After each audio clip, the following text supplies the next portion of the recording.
그러나 에고는 이 세상의 것을 축적하는 데 관심과 에너지를 집중해야 한다고 대부분의 사람을 확신시킵니다. 따라서 물질적인 소유가 삶의 목표가 되며 사람들은 더 큰 뭔가에 대한 열망을 잠재우는 궁극적인 부의 어떤 상태를 이루려고 많은 생애를 소비합니다. 여러분이 다른 사람들보다 더 많이 소유하면 다른 사람들보다 더 낫다는 느낌을 가질 수 있으므로 이렇게 하면 에고는 행복하게 됩니다. 소유물은 오랜 시간 동안 뭔가 더 큰 것에 대한 열망을 잠재울 수 있지만 결국 소유란 헛된 약속처럼 여겨지게 됩니다. 여러분은 얼마나 많이 가지고 있는지 상관없이 여전히 자신이 완전히 채워지지 않았다고 느끼게 됩니다. 또한 여러분이 더 많이 모을수록 그것을 빼앗으려는 힘으로부터 지키기 위해서 더 많은 시간과 에너지를 소모해야 합니다. 그리고 마침내 여러분이 얼마나 많이 소유했든 간에 여러분은 여전히 불가피하게 모든 것을 잃어버리는 죽음을 피할 수 없습니다. 하지만 잃어버리는 두려움에서 벗어날 수 있다면 어떨까요? 이것을 하는 더 나은 방법은 이 세상의 것에 대해 진정한 무집착을 추구하는 일입니다. 이것은 이른바 의식의 성장이라는 더 높은 삶의 목표가 있음을 깨닫는 과정에서 옵니다. 일단 여러분이 에고를 극복하고 그리스도 의식을 얻으면 여러분은 자신의 삶을 신께서 지배하도록 허용하며 신과 함께하면 모든 것이 가능하게 됩니다. 따라서 여러분은 에고로서 자신은 아무것도 할 수 없지만 여러분 안에 있는 아버지인 I am 현존이 진정한 행위자임을 깨닫게 됩니다. 신과 함께하면 모든 것이 가능합니다. 그러나 대부분의 사람에게 있어서 에고는 그들의 관심을 진정한 여정에서 돌려버립니다.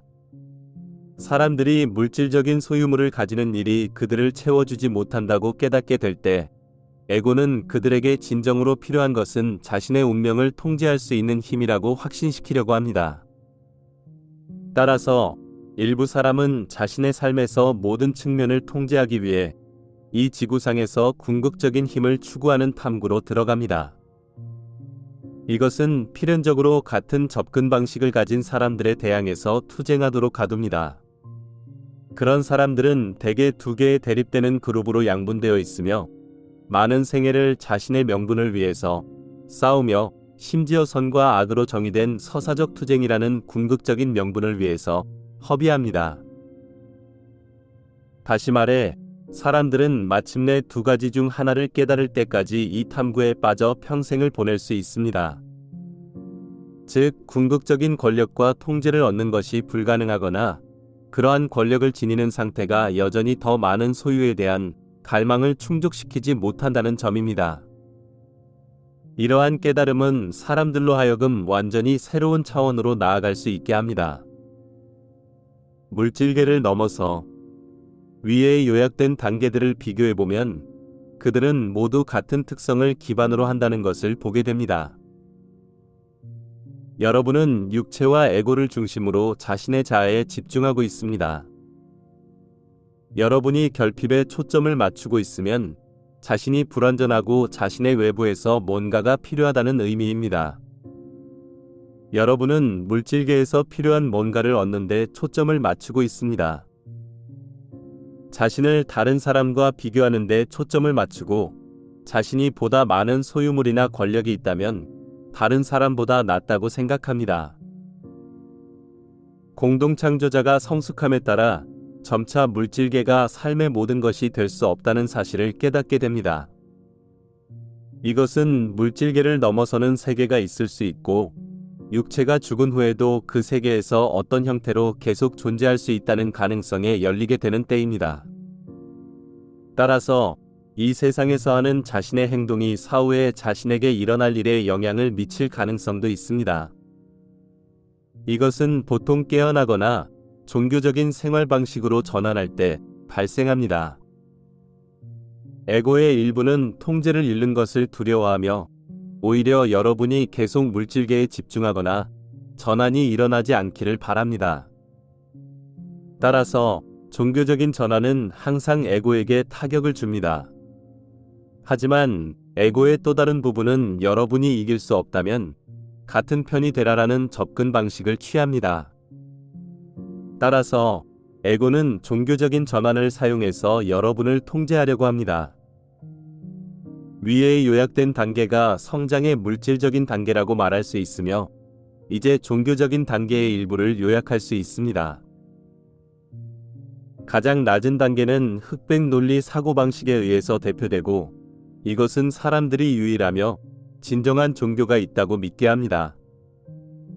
따라서 단순히 그 종교의 구성원이 되어서 외적인 요구사항을 따르는 행동을 하면 구원이 보장된다는 의미입니다.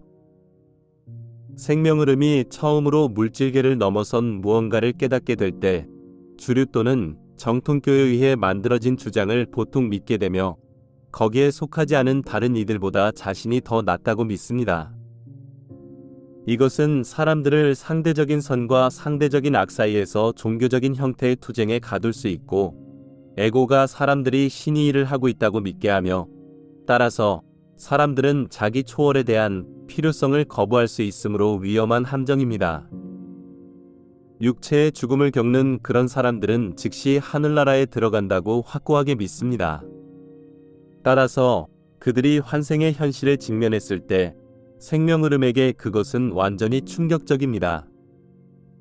일부 생명 흐름은 그 꿈을 놓아버리지 않고 다음 육화에서 추락해 곧바로 정통교를 따릅니다.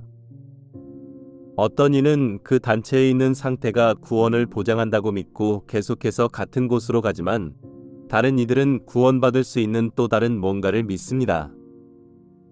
따라서 일부 생명 흐름은 결국 자동적인 구원이란 없다는 사실을 받아들이기 전에 많은 종류의 다른 종교를 겪으며 다시 태어나야만 합니다.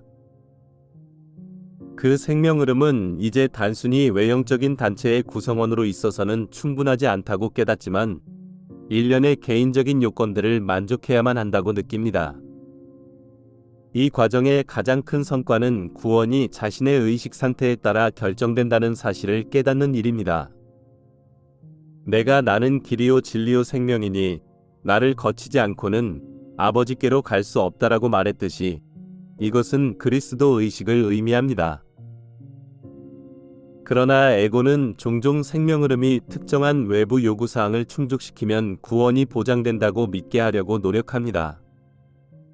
이로 인해 많은 생명 흐름이 일생 동안 좋은 일을 하는데 집중하고 그들의 종교가 처방한 대로 하늘나라로 가는 길을 사려고 합니다. 일부는 구원을 사는 방법으로 종교단체에서 자신의 직위나 지위를 추구합니다. 심지어 종교단체를 통해서 권력에 대한 에고의 필요성을 충족시키려고 막다른 길로 들어가는 사람들도 있습니다. 결국 여러분이 지구상에서 신이 가장 높은 대리자인 경우 에고는 지구에서 거의 절대적인 힘을 느낄 수 있습니다. 사람들이 다른 이들보다 더 좋을 일들을 많이 하면 구원이 보장된다고 생각하며 날카롭게 비교하는 감각으로 에고 게임을 펼칩니다. 결국 생명 흐름은 아무리 선한 일을 하더라도 너무 많은 제육화 경험을 하게 되면 이제 이 꿈을 떠나보내게 됩니다. 그 다음 단계를 위한 최상의 가능성은 생명 흐름이 자신의 구원에 대해서 완전한 책임을 지고 그리스도 의식이 에고의 상대적인 진리와 그리스도 마음의 절대적인 진리 간에 분별을 하도록 요구한다는 사실을 인정하게 됩니다. 그러나 대부분의 생명 흐름은 전적인 책임을 질 준비가 전혀 되어 있지 않고, 그래서 그들은 에고의 말대로 이전 담화에서 설명한 모호한 사고방식으로 들어갑니다. 이것은 종종 다수의 생애 동안 신이 없는 땅에 그들을 남겨두었던 모든 유효한 신앙을 일부 사람이 부인하게 했습니다. 다른 사람들은 분별을 요구하지 않는 많은 변형된 가르침으로 들어갔습니다. 한 가지 예는 만약 여러분이 온유하고 친절한 사람이면 옳은 일을 하는 것이기에 구원을 받는다고 합니다.